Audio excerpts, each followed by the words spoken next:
Di sebuah kampung kecil di pinggiran Jogja, terdapat sebuah warung seblak yang terkenal dengan rasa pedasnya yang menggigit. Warung ini milik seorang wanita bernama Bu Mira, seorang janda tua yang tinggal sendirian di rumah kecil di belakang warung. Setiap malam, warung ini ramai dikunjungi oleh pelanggan, meski lokasinya cukup terpencil, berada di dekat persawahan yang gelap dan sepi. Anehnya, semua pelanggan yang datang selalu memuji rasa seblaknya dan bahkan kembali lagi, seperti kecanduan. Namun, di balik kesuksesan warung tersebut, tersembunyi kisah gelap yang penuh mistis. Konon, warung seblak Bu Mira terkait dengan pesugihan yang melibatkan tumbal manusia. Tidak ada yang berani membicarakan hal ini secara langsung, tetapi desas-desus itu semakin kuat setelah beberapa orang menghilang secara misterius di sekitar lokasi warung. Bu Mira dulunya hanyalah seorang penjual makanan kecil-kecilan di pasar. Kehidupannya serba pas-pasan setelah suaminya meninggal akibat penyakit kronis yang tak kunjung sembuh. Hari-harinya dipenuhi kesepian dan kerja keras, namun hasil yang didapatkan tetap tidak mencukupi kebutuhan hidupnya. Ia sering makan dengan nasi basi, atau bahkan berpuasa selama beberapa hari hanya untuk menghemat uang. Suatu malam, ketika hujan deras mengguyur Jogja, Bu Mira berjalan kaki pulang dari pasar dengan tubuh lelah dan basah kuyup. Jalanan sepi, hanya diterangi oleh beberapa lampu jalan yang remang-remang. Di tengah perjalanan, ia tiba-tiba mendengar suara langkah kaki di belakangnya. Ketika ia menoleh, seorang wanita misterius mengenakan kebaya hijau dan kain jarik berdiri di bawah bayangan pohon besar. "Mira, aku tahu apa yang kamu butuhkan." Suara wanita itu terdengar lembut tetapi membuat bulu kuduk berdiri. "Siapa kamu?" tanya Bu Mira dengan suara bergetar. Wanita itu tidak menjawab. Ia tersenyum tipis, mengeluarkan setangkai melati dari tangannya, dan mendekati Bu Mira. Aroma bunga melati yang kuat langsung memenuhi udara. "Aku bisa membuatmu kaya raya. Warungmu akan laris, dan semua orang akan datang mencicipi seblakmu. Kamu tidak akan kelaparan lagi, Mira," katanya sambil memandangi Bu Mira dengan mata tajam. "Tapi, bagaimana caranya?" Bu Mira bertanya, meskipun hatinya mulai dipenuhi rasa takut. Wanita itu menjawab dengan nada dingin, "Ada syaratnya. Semua yang indah di dunia ini ada harganya. Jika kamu setuju, aku akan memberimu ramuan khusus untuk seblakmu. Tapi kamu harus melakukan ritual kecil setiap malam." Rasa lapar dan keputusasaan mengalahkan logika Bu Mira. Ia merasa ini adalah satu-satunya cara untuk keluar dari kemiskinan. Dengan ragu-ragu, ia mengangguk.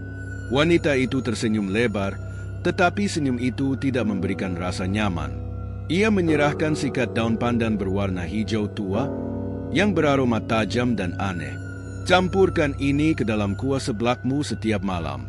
Dan satu hal lagi," katanya sambil mendekatkan wajahnya ke telinga Bu Mira, "setiap kali ada pelanggan memuji rasa seblakmu, pastikan kamu mengambil selai rambut mereka yang tertinggal di mangkuk. Itu bagian dari perjanjian kita. Jangan sampai gagal." Sebelum Bu Mira sempat bertanya lebih lanjut, wanita itu lenyap begitu saja di tengah hujan. Hanya aroma melati yang masih tersisa di udara. Dengan tangan gemetar, Bu Mira membawa pulang daun pandan itu. Malam itu, ia tidak bisa tidur. Pikirannya dipenuhi pertanyaan tentang siapa wanita itu dan apa konsekuensi dari perjanjian yang baru saja ia buat. Keesokan harinya, ia memutuskan untuk mencoba ramuan tersebut. Ia mencampurkan daun pandan misterius itu ke dalam kuah seblaknya dengan hati-hati. Aroma kuah itu berubah menjadi lebih harum, tetapi anehnya ada sedikit bau anyir yang sulit ia hilangkan. Bu Mira hanya berharap ini adalah awal dari keberuntungan yang ia dambakan. Namun, sejak malam itu, rumahnya tidak pernah sama lagi. Ia sering mendengar suara bisikan halus memanggil namanya dari dapur, dan bayangan wanita berkebaya hijau itu mulai muncul di sudut-sudut rumahnya. Meski takut, Bu Mira menenangkan dirinya dengan berpikir bahwa ini adalah harga kecil untuk kehidupan yang lebih baik.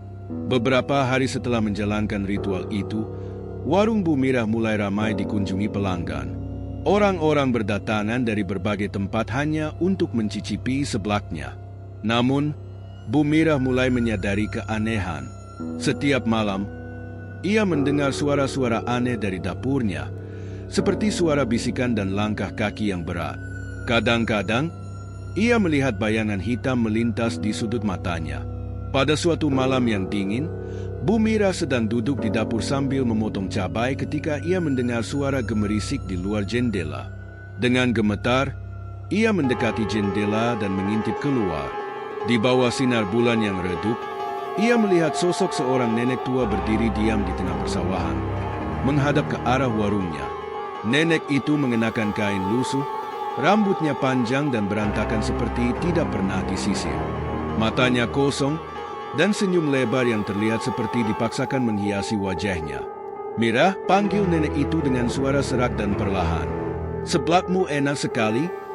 Bu Mirah terkejut dan segera menutup jendela. Namun, saat ia berbalik, sosok nenek tua itu sudah berdiri di ambang pintu dapurnya. Kali ini, tubuhnya membungkuk dan bau anyir yang kuat memenuhi ruangan. "Kamu tidak lupa ritualnya, kan?" kata nenek itu dengan suara yang seolah berasal dari dasar sumur. Ia kemudian tertawa kecil. Suara tawanya menggema dan membuat tubuh Bu Mirah merinding. Bu Mirah hanya mengangguk dengan wajah pucat. Sosok nenek itu lalu mendekatinya perlahan.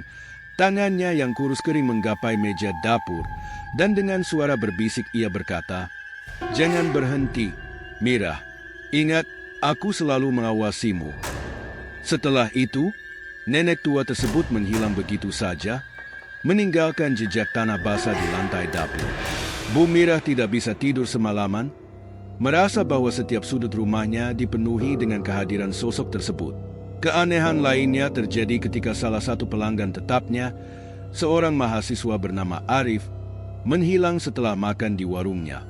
Polisi datang untuk menyelidiki, tetapi tidak menemukan bukti apapun. Yang lebih aneh, setelah kepergian Arif, warung Bu Mirah semakin ramai, dan ia merasa semakin terikat pada perjanjian dengan Nyai Roro. Malam demi malam, suara langkah kaki dan tawa nenek tua itu terus terdengar. Kadang-kadang, ia melihat bayangan nenek itu di sudut dapur atau di dekat kuali besar tempat ia memasak seblak.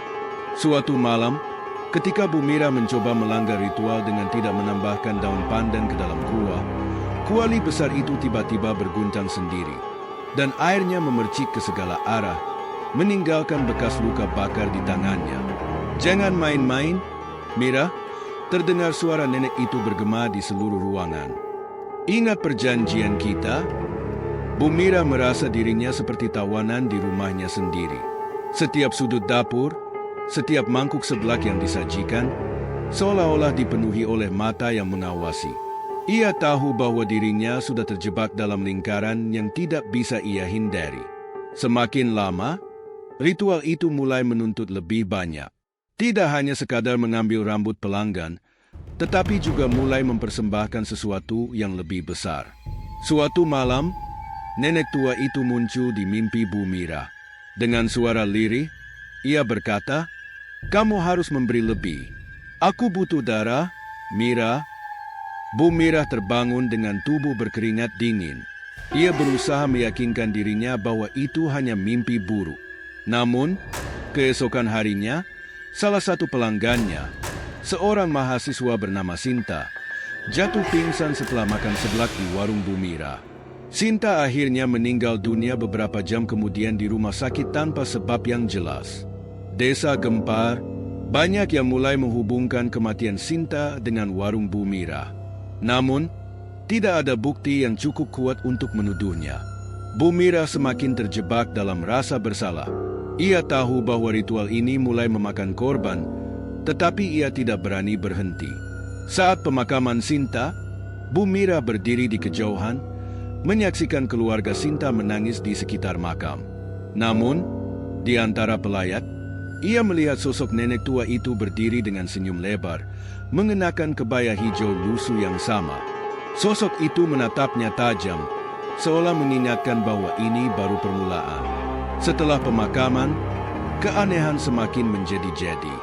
Malam itu, Bu Mira mendengar suara langkah kaki berat di luar rumahnya.